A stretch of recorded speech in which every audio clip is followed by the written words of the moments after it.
Betrayal cuts deep, sharper than any blade, especially when it's delivered by those you love and trust most.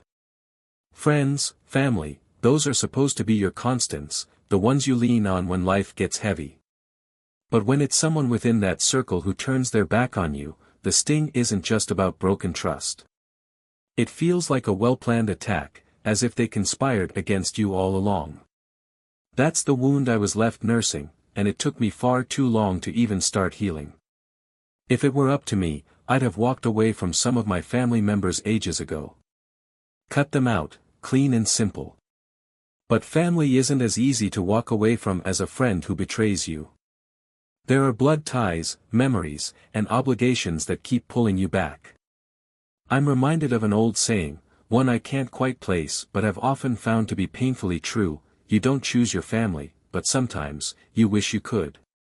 And if I'd had that choice back then, I wouldn't have hesitated to put some serious distance between me and my so-called loved ones. Growing up as the youngest in a family of 3 sons, I didn't exactly feel like the cherished baby that everyone assumes the youngest kid would be. Instead, I was practically invisible most of the time, overshadowed by my siblings, often getting nothing but leftovers, quite literally, when it came to meals. Food, clothes, attention, respect, I got the scraps, the hand-me-downs, and the menial tasks no one else wanted. It sounds trivial, but one memory sticks with me. I didn't taste white meat chicken until I was 14, and only because my oldest sibling had left for college, which meant more food on the table. Before that, anything good was taken by my brothers, and I was left with what remained. And when it came to chores, I wasn't Cinderella, but it sometimes felt that way. Before the days of remote controls, I was the designated channel changer, no matter where I was in the house. If someone wanted the channel changed, they'd call for me, and I'd be expected to drop whatever I was doing to switch the TV for them. Then, one summer day, a moving truck rumbled down our street and parked outside the old Johnson house, just 3 doors down. My brother Tom and I watched as a dark blue Chevy station wagon pulled up, and 4 figures climbed out: a man, a woman, a boy, and a girl with blonde hair and blue eyes. I was only 8, but that girl made my heart pound and my stomach churn in ways I didn't yet understand. It was a feeling I'd come to know far too well in the years that followed. Tom, my brother, wasted no time picking up on my reaction. With a mischievous grin, he started singing that old schoolyard rhyme, Marky and Blondie sitting in a tree, KSSNG. He dragged out each letter, laughing at his own joke, while my face turned about as red as a tomato. I was just a kid, I barely knew what kissing even meant beyond what I saw in movies. But Tom's teasing planted a seed of embarrassment that stuck with me. I didn't want to admit it, but I couldn't deny what he'd guessed. I had a crush on that girl, even though, at my age, crush felt like an overstatement. Girls were supposed to be gross and off-limits, especially for boys like me. But she wasn't just any girl. She was beautiful, with those piercing blue eyes and that golden hair that seemed to catch the sunlight just right. "Shut up, you idiot," I spat back, my cheeks burning, but he just laughed harder. "Oh, you think you're tough, huh?" he challenged, puffing up his chest like he'd done 1,000 times before. At 10, Tom had both a size and a weight advantage over me. He'd proven his dominance in many little scuffles, and I wasn't stupid enough to think I could take him on. But with Blondie, Lisa, I'd later learn her name was, standing right there, I didn't want to back down. There was no way I was going to look weak in front of her, even if she hadn't noticed me yet. As it turned out, Lisa and her family were our new neighbors. She had an older brother named Sam, who was around Tom's age, and, being the only kids on the block, it was natural that our families ended up spending time together. Lisa was closer to my age, so we ended up playing together more than the others. She wasn't a girly girl, which was a good thing because she could throw a football as well as any of us boys. Soon enough, Lisa and I became practically inseparable, sharing everything from secrets to snacks, and I couldn't imagine a day without her by my side. As we grew older, our friendship only deepened. Lisa wasn't just my friend, she was my best friend, the person I could talk to about anything. My feelings for her had grown, too, though I kept them to myself. She'd reach over sometimes and hold my hand, just for a moment, and my heart would pound like it was about to jump out of my chest. Of course, the other guys at school never let me hear the end of it, but I didn't care. I held her hand proudly, even if it was just for a brief second here or there. I thought she felt the same way, at least, I wanted to believe that. But then, as 8th grade was coming to a close, everything shifted. One day, Lisa mentioned, almost casually, that she'd been invited to the freshman mixer by Josh Archer, the high school quarterback. My heart sank, but I tried to play it cool, forcing a smile that didn't come close to reaching my eyes. I thought we were kind of together, I mumbled, my voice barely above a whisper, trying to hide the tremble as I spoke. Her eyes softened, but her answer felt like a slap in the face. "But you never actually asked me to be your girlfriend, Mark," she replied, smiling that beautiful smile of hers. "Besides, he's a high school guy, and the quarterback. This is a huge deal." "Yeah, whatever," I muttered, brushing past her, feeling the hurt boil inside me. I wanted to say more, to make her understand how much she meant to me, but the words wouldn't come. I trudged home, feeling like my world had crumbled. I tried to hold back tears as I reached the front door, but my brother Tom was there, smirking like he knew exactly what had happened. "Blondie got you good, huh?" he taunted, his voice laced with mock sympathy. It was clear he found the whole situation amusing. Even when our mom grounded him for using a swear word to describe her, it didn't make me feel any better. My mom tried to console me, saying it was just one date and didn't mean anything, that she'd still be my friend. But I didn't buy it. The week leading up to the mixer, I made myself scarce, avoiding her house, her calls, and any chance to run into her. But on the night of the dance, I couldn't resist the urge to sneak a peek. From my window, I saw Josh Archer's dad pull up to her house to pick her up. She looked stunning, all dressed up and smiling. They made a perfect pair, and the sight made my heart sink even deeper. Tom returned a little while later with a snide grin on his face. "They looked great together, didn't they?" he sneered. I wanted to punch him in that moment, but I just turned away, feeling the hurt settle in my chest. That summer, life was different. Lisa and I didn't talk much after that night of the dance, and as much as it hurt, I knew I couldn't keep hanging around her like I used to. She'd moved on to high school life and everything that came with it, new friends, new experiences, and, apparently, new guys. I, on the other hand, felt like I'd lost something irreplaceable. Our occasional waves across the street were polite, but it wasn't like before. No more late afternoon talks, no more playing catch in the yard, and definitely no more hand-holding. I was miserable, but I could see she wasn't. She seemed happy, unbothered, and that just made it worse. I focused on other things to keep my mind off her. I spent hours at the baseball field, practicing until my arms felt like they would fall off. If I wasn't there, I was shooting hoops, playing until the sun dipped below the trees and I could barely see the ball. I poured everything into sports, hoping that maybe if I was good enough, strong enough, I'd stop caring about her.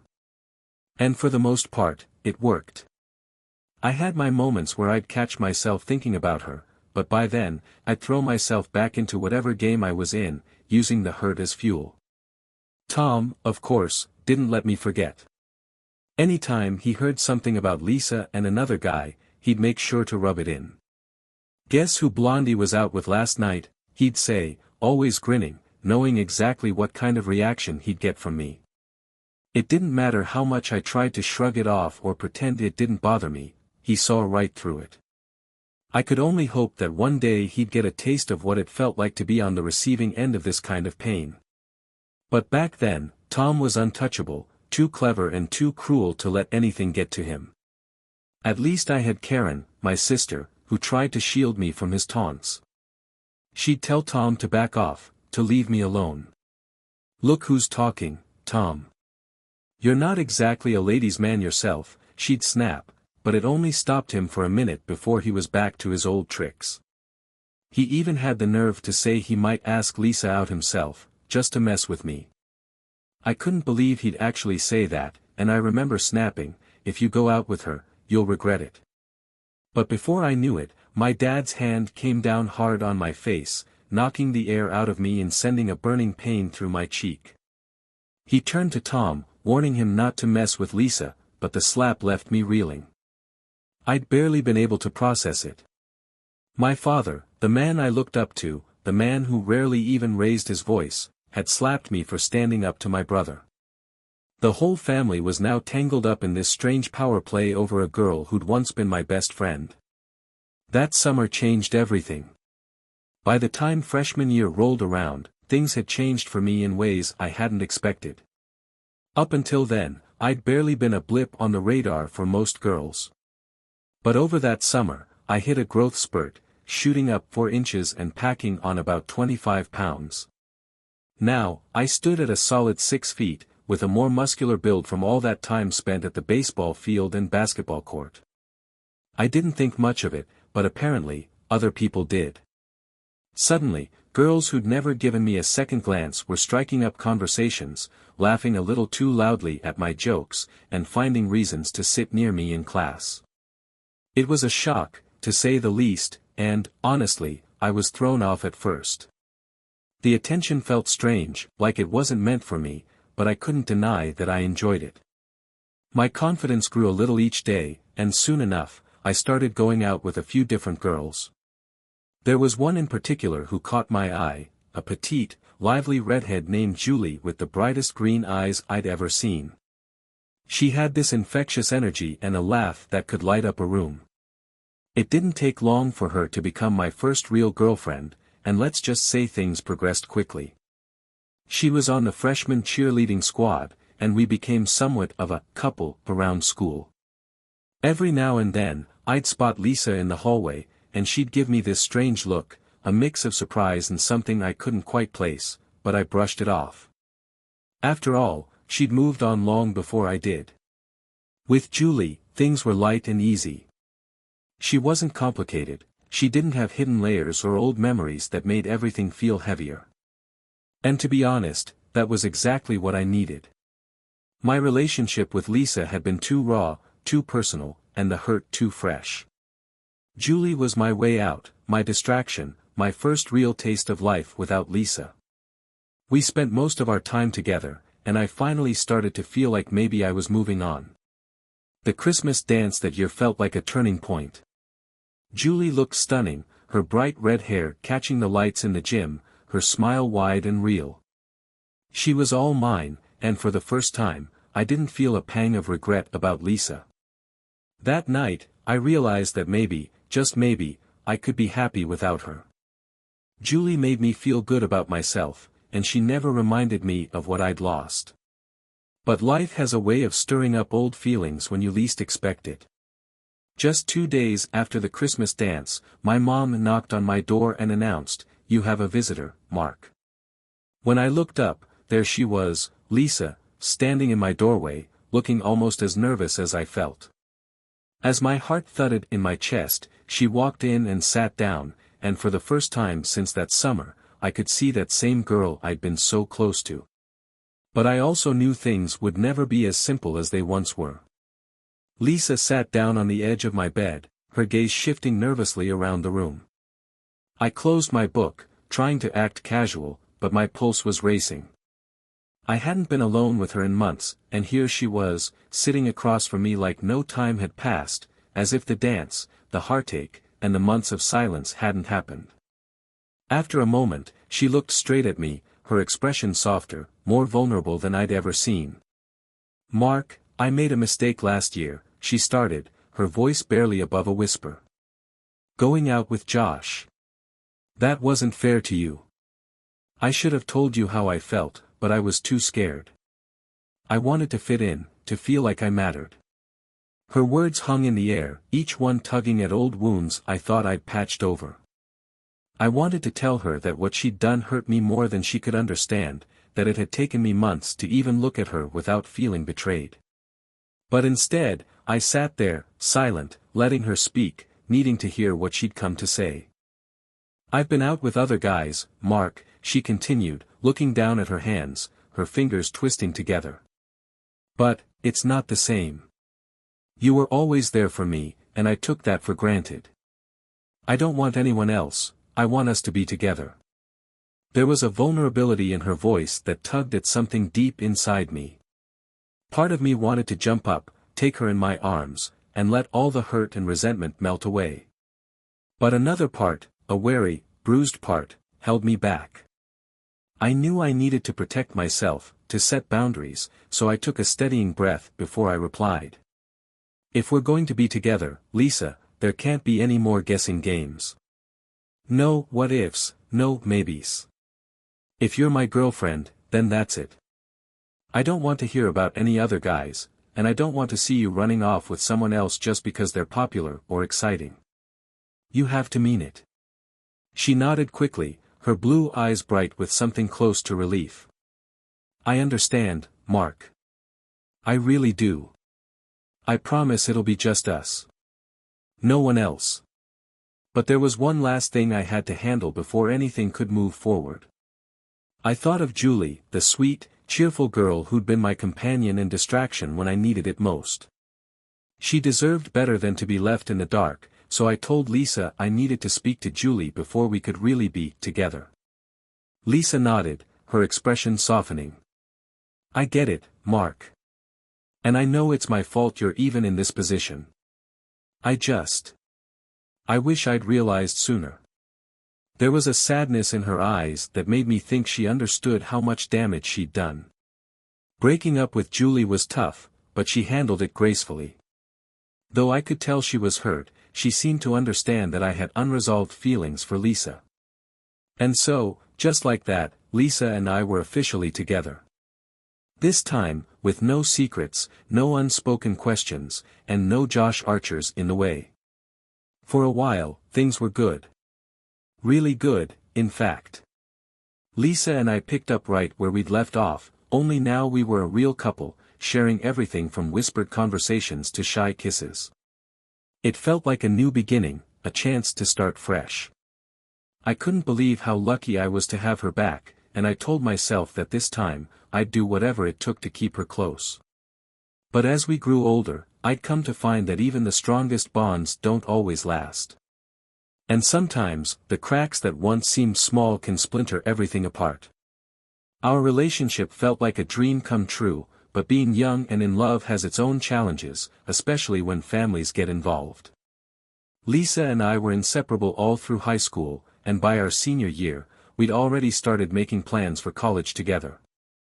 I felt on top of the world with her by my side. She was my first real love, the one who made my heart race and my head spin. But as much as we meant to each other, we didn't live in a bubble. Our families had their opinions, and those opinions weren't always kind. Tom, in particular, was a constant thorn in my side. Anytime he saw us together, he'd throw out some snide comment or make a crude joke. "So, how's little Marky treating you, Lisa?" he'd ask, grinning like he was the funniest guy in the room. It wasn't just teasing, though. It was like he was looking for a way to get under my skin, to find some way to ruin what Lisa and I had. Then, one night at a family gathjolieg, Tom pushed things too far. The music was playing, people were dancing, and for once, I thought we'd get through an evening without any drama. But as Lisa and I swayed together to a slow song, I noticed Tom moving toward us, a smirk plastered on his face. Before I knew it, he'd cut in, taking Lisa's hand and pulling her close as I stood there, stunned. He whispered something in her ear, and whatever he said made her laugh, a genuine, open laugh. My chest tightened with anger, and I stormed over, grabbing Tom by the shoulder. "That's enough, Tom," I growled, my voice shaking. But he just laughed, giving me that smug look I'd come to hate. "What's the matter, little brother? Afraid she might like me better?" he taunted. That was it. Without thinking, I swung at him, my fist connecting with his jaw before anyone could react. The room fell silent, gasps echoing around us as I stood there, breathing hard, the anger and frustration of years boiling over. Tom staggered back, blood dripping from his lip, but he just laughed, wiping his mouth like it was all a joke. Our dad, who rarely intervened in our fights, stormed over, pulling us apart. He fixed Tom with a cold glare, his voice tight and angry. "You mess with Lisa again, and I'll make sure you regret it," he warned, his words like a slap in the face to Tom. For a brief moment, I felt a flicker of triumph. But as I looked over at Lisa, I saw a hint of hesitation in her eyes, a hesitation that haunted me for the rest of the night. I'd stood up for her, yet she hadn't pulled away from Tom, hadn't refused his dance. And though I tried to shake it off, a tiny seed of doubt was planted that night. After that night, things felt different. Lisa and I carried on, but I couldn't shake the memory of her laughing with Tom, or that flicker of doubt in her eyes. We'd been through so much together that I thought nothing could come between us, yet somehow, that moment stayed with me, like a splinter lodged too deep to pull out. Still, I didn't let it show. I pushed those thoughts down, burying them beneath the certainty that she loved me and that I loved her. High school ended, and Lisa and I took the next step together, heading off to the University of Wisconsin in Madison. We chose the same college intentionally, making plans to be close, to build our future side by side. Lisa lived just one floor above me in the dorms, and soon enough, we were spending nearly every waking moment together. By the time our sophomore year rolled around, we moved in together in a small off-campus apartment. It felt like our own little world, like everything I'd hoped for was finally becoming real. Our parents knew about our arrangement, and while they didn't entirely approve, they didn't fight us on it either. Lisa assured her parents she'd stay on birth control until after college, a compromise that seemed to ease their minds. My parents, on the other hand, seemed quietly relieved, as though they'd been waiting for Lisa and me to make our commitment official. And so, midway through our sophomore year, I proposed. I'd saved up from odd jobs and scrimped to afford a modest ring, one I hoped would show her how much she meant to me. I remember the way her face lit up when I slipped it on her finger, her hands trembling as she said yes. It was one of the happiest moments of my life, and for a while, everything was perfect. Our wedding was small but beautiful. Both families came together, putting aside their differences for a day, celebrating as we exchanged our vows. I remember looking at her, thinking that we'd finally made it, that we'd overcome every obstacle life had thrown our way. But, as the reception wound down and guests began to leave, Tom found a way to make his mark. As the music played softly in the background, he approached Lisa, catching her off guard. Before I could even react, he'd placed his hand on her back, a little too low, his fingers grazing where they had no business being. From across the room, I saw her laugh it off, maybe assuming he was just drunk or overly friendly. But to me, it was clear what he was doing. Without a second thought, I crossed the room, yanked his hand off her, and punched him square in the mouth. He stumbled back, shocked, as a trickle of blood smeared across his lip. "I warned you," I hissed, my voice low but cold. "You don't ever lay a hand on my wife." Guests hurried to separate us, and the evening resumed, but a strange unease lingered. I couldn't help but notice that Lisa hadn't really reacted, hadn't done anything to stop Tom, even as he crossed a line. And though we moved past it, settling back into our lives, I couldn't quite ignore the feeling that maybe, just maybe, I was the only one truly fighting to keep our marriage sacred. After the wedding, Lisa and I returned to our hometown, ready to start our life together. I'd landed a job as an editor for a local magazine group, and Lisa began working for a nonprofit. We were finally building the future we dreamed of, and for a while, everything seemed to fall into place. A couple of years later, we welcomed our first child, Emma, followed by our son, Ben, 2 years after that. Becoming parents brought us even closer, and I felt a deep sense of pride and gratitude. Lisa had always been beautiful, but motherhood gave her a new kind of radiance, one that made me fall in love with her all over again. Despite our busy schedules and new responsibilities, we still made time for each other, hitting the gym together, sharing long walks, and prioritizing our relationship. We weren't wealthy, but my job paid enough for Lisa to stay home with the kids. I felt lucky to have a beautiful wife, 2 amazing children, and a stable life. I told myself I was one of the fortunate ones, someone who had found real, lasting happiness. But then, Tom came back. He'd moved to California years earlier, climbing the ranks in television advertising sales. From what I heard through family, he was doing well, living in a high-end neighborhood with his wife, though they didn't have kids. Tom had always been a charmer, slick with words and able to talk his way out of nearly anything. We didn't see each other much, which was fine by me. A little distance had helped keep the peace. I figured he was off doing his own thing, too busy with his flashy, West Coast lifestyle to meddle in my life anymore. But one day, out of the blue, I got a call from my mother. Her voice was heavy, and I could tell she was holding back tears. Tom had been diagnosed with lung cancer. It seemed impossible, he'd never smoked a day in his life, yet the doctors had given him 2 years at best. The news hit me like a punch to the gut. Despite everything, he was still my brother, and I couldn't shake the weight of knowing that his time was running out.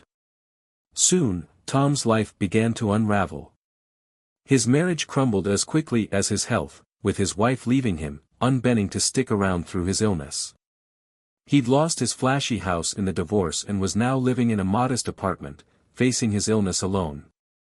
It was hard not to feel some sympathy, even after everything he'd put me through. Cancer doesn't discriminate, it just tears lives apart. And as much as I hated to admit it, Tom needed family now more than ever. My mother, ever the caretaker, wanted to rally the family to support him. She called a family meeting, urging us to figure out a plan. Lisa, my sister Karen, and my mom agreed that they'd each take turns staying with Tom, helping him through his treatments and managing his daily needs. Given that Lisa didn't have a job outside the home, she volunteered to spend the longest stints with him, a month at a time. I didn't love the idea of her being away from us, especially for Tom, of all people, but I couldn't argue. He was family, and when family needs you, you step up. It'll be fine, Lisa assured me. Emma's old enough to help around the house, and Ben has his sports to keep him busy. We'll manage. Besides, Tom's going through enough, he deserves some comfort in his last days. I nodded, though something in me didn't feel right. I couldn't put my finger on it, but there was a nagging sensation, an unease that gnawed at me, though I told myself it was just the natural stress of the situation. We'd make this work, I had to believe that. We were strong. When Lisa left for her first month-long stay with Tom, the house felt emptier than I'd expected. She'd been my partner, my teammate, the one I leaned on, and now, suddenly, I was a solo parent, managing the household on my own. I reminded myself this was temporary, that Lisa was doing something noble, helping a family member in need. But each night as I settled in alone, a strange, uneasy feeling would creep over me. The kids adjusted fairly quickly, though they missed their mom. Emma, our eldest, took on more responsibilities, helping with Ben's school runs and making sure things ran smoothly.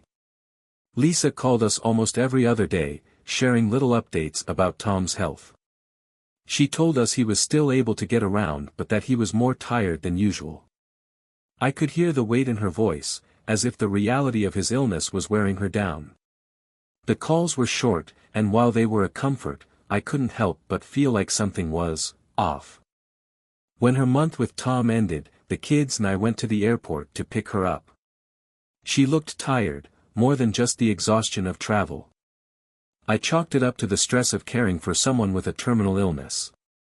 Still, there was a distance in her eyes that hadn't been there before, like she was somewhere else even while standing right in front of me. We spent her 2-week break reconnecting, but in all honesty, something felt different between us, and no amount of reassuring myself could shake that feeling. Before I knew it, she was heading back to California for her next month with Tom. She prepared meals for us ahead of time and left detailed instructions to keep things running smoothly. The kids and I managed well enough, but that unsettled feeling was growing. During her second trip, we had our usual phone conversations, but this time, Lisa seemed even more distant. Her mind wandered during our talks, her responses growing shorter, her tone lacking the warmth I'd grown used to. I tried to remind myself of what she was going through. She was caring for a man facing his own mortality, a man who, despite everything, was still her brother-in-law. But a part of me couldn't help but wonder if it was more than just the strain of caring for Tom. I'd lay awake at night, running through every possible scenario, every what-if that my mind could conjure. She was there for family, I reminded myself. She was there for a good reason. When she came back home after her second stay, I decided to go to the airport alone. On the drive there, I found myself anxious, a knot of tension building up as I pictured her walking toward me through the gate. As she approached, I noticed something different. She looked beautiful, as always, but there was an air of detachment about her, a distance that hadn't been there before. I went in for a kiss, but she pulled back just slightly, her smile faint, her gaze slipping away from mine. In the car on the drive home, we barely spoke. I could feel a wall between us, something I couldn't quite name, and I didn't know how to break it down. The kids were thrilled to have her back, and their excitement seemed to distract her from whatever was on her mind. That night, after everyone had gone to bed, I finally asked her if Tom's condition was getting to be too much. She sighed, giving me a tired look. "Mark, he's dying. He doesn't have anyone else. I'm just tired. I'm here for him, for your family. It's a lot, that's all." The words hit me harder than I expected. Your family. Not ours, not hers. Mine. She was doing this as a duty, but the way she phrased it made it sound like a burden, like she was being pulled away from a life she might have preferred to be living elsewhere. It was the first night since our wedding that I went to bed feeling like maybe, for the first time, I was losing her. Lisa's third stay with Tom began to feel like the tipping point. She was more withdrawn, calling even less frequently, and when she did, her tone was strained, almost guarded. She told me Tom's condition was worsening, that he needed more care, that things were getting harder for her, but something about the way she said it sounded hollow. Like there was something she wasn't saying. I could hear it in her voice, an edge, something lurking just beneath the surface. But every time I tried to bring it up, she deflected, saying it was nothing, that she was just tired. When she finally returned home after that third month, I'd planned a night just for us, dinner, a quiet evening without the kids, an attempt to rekindle the connection that felt like it was slipping away. But as the evening wore on, I felt like I was sitting across from a stranger. She was polite, smiling at all the right times, but her laughter was missing, her warmth had dimmed. We'd once been able to talk about anything, but now, she barely opened up. I felt like I was reaching for something I couldn't quite grasp. That night, as we climbed into bed, I tried to hold her, hoping that maybe we could find each other in the quiet intimacy that had always grounded us. But she turned away, saying she was exhausted, that she needed rest. The ache I felt went beyond disappointment, it was like a door had shut between us, and I didn't know how to open it. A few days later, as she was getting ready to leave for another stay with Tom, my daughter Emma approached me. She'd grown up fast these last few months, taking on responsibilities around the house, and she seemed to sense the shift in our family. Her words hit me like a jolt. "Dad, is something wrong with Mom?" she asked, her voice hesitant but direct. "She's been different. Is she okay with Uncle Tom? Or, is it more than that?"